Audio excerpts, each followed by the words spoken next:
भिक्षु हर दिन तथागत से कहता, मैंने मन को जीत लिया है, अब यह मुझे विचलित नहीं कर सकता। तो एक दिन गौतम बुद्ध ने कहा, ठीक है, तुम दक्षिण दिशा में भिक्षा मांगने जाओ, यही तुम्हारी आखिरी चुनौती है। फिर अगले दिन ही भिक्षु ने व्याकुल होकर कहा, मुझसे बड़ी गलती हुई, लेकिन अब मैं दोबारा उस दिशा में भिक्षा मांगने नहीं जाऊंगा।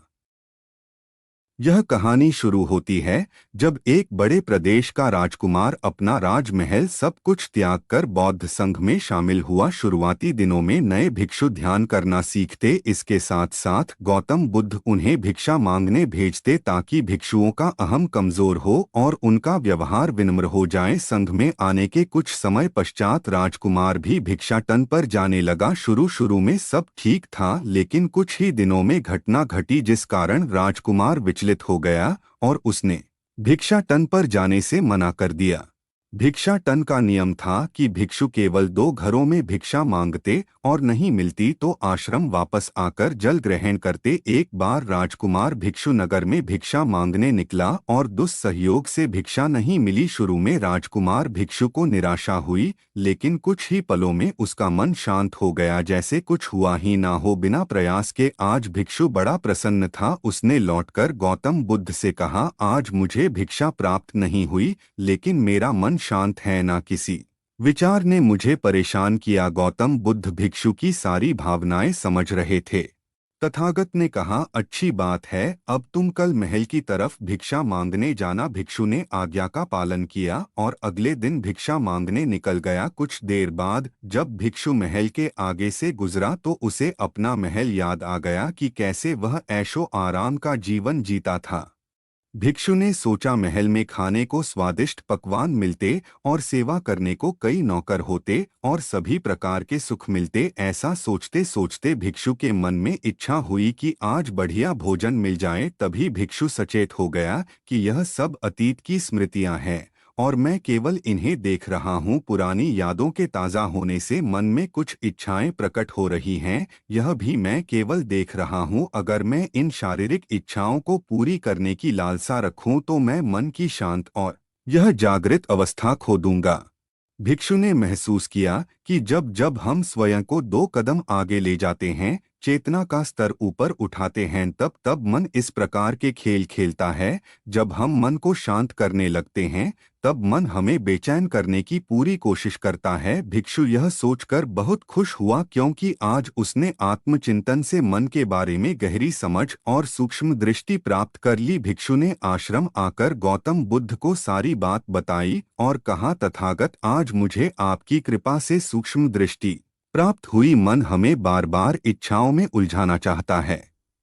महल को देखकर मुझे भी पुराने सुखों का स्मरण हो आया, लेकिन आज भी विचार मुझे छू नहीं पाए। गौतम बुद्ध ने कहा, अच्छी बात है, कल नगर की दक्षिण दिशा में जाना, वहाँ एक हवेली है, वहाँ मन और विचारों पर उपदेश देकर आना। भिक्षु बहुत खुश हुआ। आज वो जल्दी जल्दी चल रहा था क्योंकि वो उपदेश देने जा रहा था। पर दोस्तों, इस बार की यात्रा भिक्षु पर भारी पड़ने वाली थी। कुछ ही देर में भिक्षु हवेली पहुंचा और भिक्षा के लिए आवाज लगाई। आवाज सुनकर एक सुंदर युवती बाहर आई। भिक्षु ने सोचा कि इस युवती की सुंदरता को देखकर मेरे मन में कोई विचार नहीं आना चाहिए, क्योंकि मेरा यहाँ आने का प्रयोजन तो इसको उपदेश देना है। युवती ने भिक्षु को प्रणाम किया और कहा, आइए पहले भोजन ग्रहण कीजिए। भिक्षु ने भोजन किया, फिर सोचा कि उपदेश देने से पहले थोड़ा आराम कर लेता तो अच्छा होता। भिक्षु यह सब सोच ही रहा था, इसी बीच युवती ने कहा, श्रीमान, आपने अभी अभी अन्न ग्रहण किया है,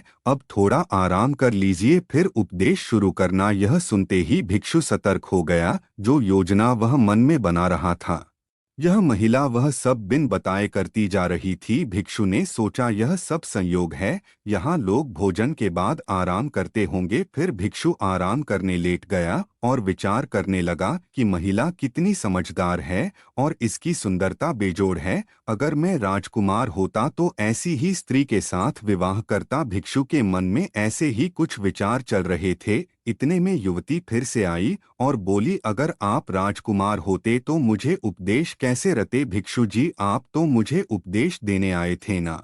युवती का इतना कहते ही भिक्षु को स्पष्ट हो गया कि युवती तो मन पढ़ सकती है।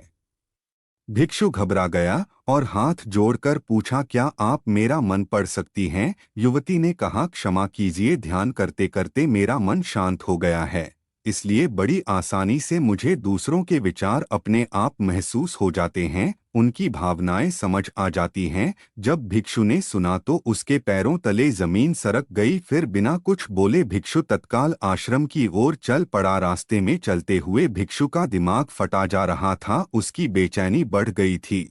भिक्षु खुद को कोसने लगा कि मेरे मन में युवती के लिए ऐसे विचार क्यों आ रहे थे। उसने मेरे बारे में क्या सोचा होगा? अगर यह बात लोगों को पता चलेगी तो लोग भिक्षुओं और संघ के बारे में क्या सोचेंगे? आज भिक्षु बहुत लज्जत महसूस कर रहा था और वह थोड़ी ही देर में आश्रम पहुंच गया। जब भिक्षु गौतम बुद्ध के सामने पहुंचा तो तथागत ने देखा कि उसके चेहरे की रौनक जा चुकी है, दोनों कंधे झुके हुए थे। भिक्षु ने बुद्ध से कहा, अब मैं कभी भिक्षा के लिए नहीं जाऊंगा। तथागत ने कहा, पहले आराम से बैठो, फिर मुझे बताओ कि तुम्हारी चाल में इतनी थकान क्यों है? आज तुम्हारे चेहरे पर तेज की जगह गलाने की भावना क्यों है? भिक्षु ने सारी बात बताई और कहा, मैं सब कुछ जानते हुए भी महिला की सुंदरता के बारे में और अन्य चीजों के बारे में सोच रहा था। मैं मन से पूरी तरह हार गया। अब मैं कभी उस दिशा में नहीं जा पाऊंगा। मैंने बौद्ध संघ का भारी अपमान किया है।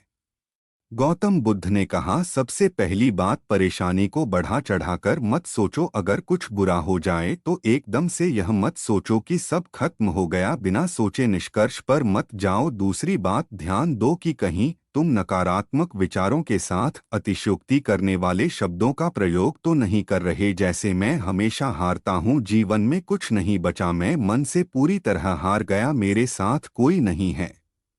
क्योंकि ऐसा करने से मन अति भावुक और विचलित हो जाता है और नकारात्मक विचारों के चक्र में फंसा रहता है। तथागत के शब्दों से राजकुमार भिक्षु के मन को सांत्वना मिली। भिक्षु ने पूछा, अगर मैंने अपने मन को जीत लिया था तो फिर मन ने मुझे परेशान क्यों किया? गौतम बुद्ध ने कहा, सबसे पहले यह समझो कि विचार पैदा कैसे होते हैं। पहले बाहर कुछ हुआ, फिर उस घटना के प्रति अंतर्मन ने प्रतिक्रिया की, इस कारण शरीर में भावना या सनसनी पैदा हुई, फिर इस सेंसेशन या फीलिंग के प्रति तुम्हारे सचेत मन ने यानी कॉन्शियस माइंड ने प्रतिक्रिया करने वाले शब्दों का प्रयोग तो नहीं कर रहे, जैसे मैं हमेशा हारता हूँ, जीवन में कुछ नहीं बचा, मैं मन से पूरी तरह हार गया, मेरे साथ कोई नहीं है। क्योंकि ऐसा करने से मन अति भावुक और विचलित हो जाता है और नकारात्मक विचारों के चक्र में फंसा रहता है। तथागत के शब्दों से राजकुमार भिक्षु के मन को सांत्वना मिली। भिक्षु ने पूछा, अगर मैंने अपने मन को जीत